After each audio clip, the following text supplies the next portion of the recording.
Okay, here we go with my look at the G.I. Joe Pursuit of Cobra Firefly figure. Before we get started looking at the actual figure himself here, let's take a look at the packaging and his file card here. Kind of talk about that a little bit. And there you go with the package that he came in. And as you can see, Firefly there, it's kind of got a very different look compared to some of the other older versions of Firefly. Kind of very futuristic kind of look in there. Let's turn this around and talk about the little file card here. First of all, I'm not too big on these file cards that they're doing with the Pursuit of Cobra line. They're not really giving you much, and mostly it just talks about the equipment or, you know, kind of what's going on in this scene here or whatever it is. I find them a little lacking. I wish they were a little bit better, kind of more like the old school file cards, but they're probably never going to change that. I mean, Hasbro's kind of lucky they're even giving you this much information on the character, so I don't know. That's my little nitpick on the packaging here. But anyways, it says Firefly here, and it says Firefly works for Cobra as a saboteur with expertise in explosives, espionage, and silent infiltration. During the urban battle, he uses multi-resonant structural demolition (MRSD) pods to collapse a building, trapping G.I. Joe team members inside. His titanium body armor and arm shields protect him from the blast. And it says here, mission equipment, 360 SD sonar detection helmet with 360-degree spectrum view. So yeah, as you can kind of see there, it mostly just spins. They spend most of the time just talking about his equipment, which is fine, but you know, it doesn't really tell you anything about Firefly other than, you know, he works for Cobra and he's, you know, good with explosives. I don't know, I find them a little lacking here with the file cards. Mainly the only thing I really care about is just them kind of rambling on about what the equipment is. That's all you're really getting out of it, but again, it's kind of a lacking point for me as far as these file cards go. But anyways, enough about the file cards. Before we actually do move on here and look at the figure, I just wanted to do a little comparison here with the 25th anniversary Firefly. So you can kind of see him there. Let's see if I can straighten out his little gun here. It's kind of crooked here. There we go. Just kind of leave him there like that. But yeah, so you can kind of see where they were coming from with Firefly. You know, this kind of being the original sort of, you know, design of the character as opposed to this design, which I think is a bit of a departure from him. He's got sort of the same color scheme going and you know, the ideal behind him, but with this helmet and outfit that he's got on, it looks a lot different than what the old Firefly had going on there. But anyways, that's a little quick comparison there between them. And just kind of go out here and we'll move him out of the way. And let's talk about the Pursuit of Cobra Firefly. Enough of the old Firefly. They did do a good job on this, guys. You'll see here, as far as the actual detail goes on him. He has a nice, you know, kind of camouflage, kind of urban style camouflage or digital camo scheme going there. The vest here or body armor that he's got is very well detailed. You can see he's got a little like ammo pouches here molded on. Just kind of going down. He's got some little like ammo clips here on the waist or hip area. Some little straps there on his legs. There's his like knee pads, like shin guards, and his little boots. And of course they do come here with the little base where you can stand them on. I'm not too big on these bases as far as the little emblem here for the Cobra emblem. I think it's raised up a little too high, and I think it kind of gets in the way of being able to position your feet on there. I've mentioned this on some other reviews that I've done for like the 25th anniversary G.I. Joe figures. I wish they would have just either lowered that down or just made it a painted on Cobra symbol, maybe painted in red against the black background there on the top. I think that would have looked better, and it would have gotten in the way of you know, positioning the feet. But let's kind of pan back up here and we'll turn him around. There he is on the side. You can see he's got the little black Cobra symbol there on his chest. And let's talk about his backpack here. Now he's got this kind of large backpack, which is a plus compared to some of the other Pursuit of Cobra figures, he does have this backpack, which is nice in that it allows him to kind of store a lot of his accessories and weapons, which we'll look at here in a bit. But again, the backpack's very well detailed. Kind of just going down here. Pretty much the same thing as in the front. So let's talk about the weapons and accessories real quick. First of all, he's got this little gun here, little rifle. I'm going to kind of just pop him off of his little stand here. And let's kind of get in here and take a look at that rifle. It's a pretty nice rifle. Looks like a little like a M4, M16 style like machine gun with a little grenade launcher thing on the bottom. So that's pretty nice. That's his main weapon there, more or less. And the other thing like they talked about on the little file card here was his little arm shields or blast shields here.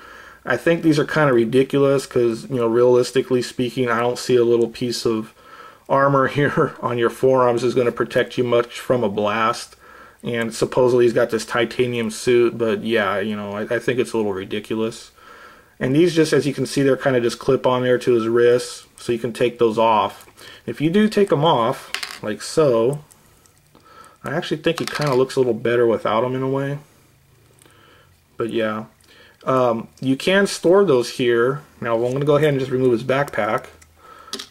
He's got these little pegs here, right there, and they can peg into those little holes here on the back side. So you can kind of stick them in like that. And let's see if we can do that other one here. Just get that in there like that. And those will fit there on his back, and then you can just kind of put the backpack over it like so. It's all right, but I don't think it's the greatest storage method for those. They kind of get in the way of the backpack, and they probably would want to fall off.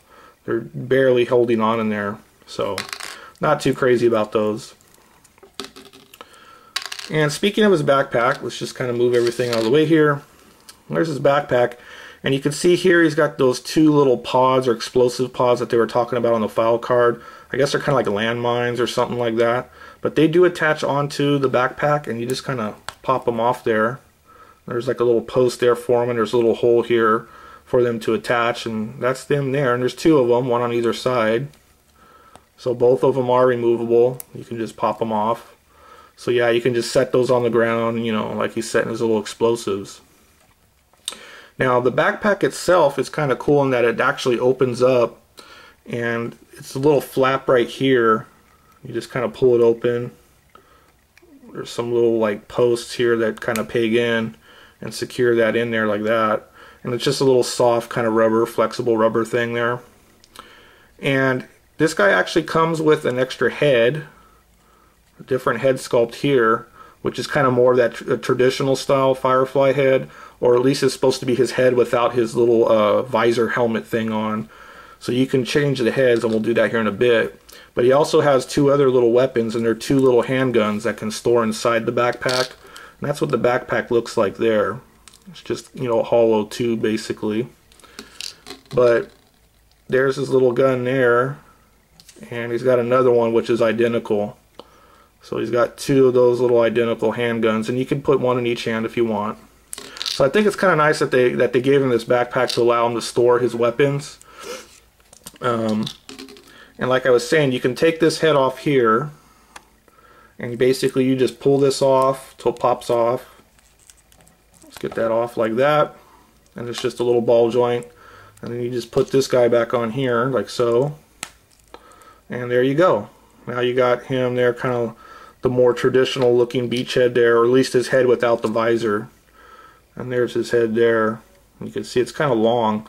Now the downside with this head here is that if you throw those little weapons in here, even if you don't throw those in here, you can't really fit this in the backpack very well. I mean, you could fit it in there, but then it doesn't really want to close because of the size of it. Even if you kind of try to jam it in there, it's still rather hard to close. You know, you got to kind of fight it a little bit. So I think they kind of missed the mark with that.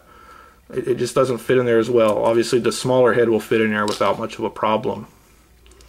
But that's pretty much it for all his weapons and accessories. Not a bad get up for this guy. Again, I'm not too big on these little shoulder, or not shoulder, but forearm shields or blast shields. I think they're kind of silly, but you know, you could take them off if you don't really like them. They do just clip on like that. Let's give him his gun back, and let's just kind of stand this guy back up here again. Okay, let's talk about my final thoughts on this guy here. I'd say it's a pretty decent figure for the Pursuit of Cobra figures. It's very well detailed. The articulation is great, and as far as the articulation goes, I forgot to talk about that. Let's look at that real quick. Basically, the head's on a ball joint. It can rotate all around. The shoulders can move 360 here. They can pivot up and down. You can rotate 360 at the elbow and bend the elbow. The wrists can rotate. Legs and hips can rotate around, kind of like a ball joint. They're double jointed at the knees. They can bend. The feet and ankles can rotate around and pivot up and down. And the waist can kind of bend around and go up and down, but because he's wearing this vest, it's kind of limited with the range of motion that you can get there with him. But like I was saying, overall this guy, it's a nice figure. The detail's great. Articulation is great on it. The accessories are so-so. They're a little hit and miss here and there. The backpack is nice in that you can store most of his accessories in there. So I would say if you're a big Firefly fan, or a fan of the character Firefly, maybe you could pick this guy up. It's not a bad figure or a bad version of him. Yeah, see that backpack's kind of heavy there. See if I can get him to stand. There we go. So yeah, I'd say pick this guy up if you really like Firefly. If not, it's still a decent figure to pick up, you know, and add to your G.I. Joe collection, or if you're into the Pursuit of Cobra lineup there. And that's pretty much going to do it. That's my opinion of the G.I. Joe Pursuit of Cobra Firefly figure.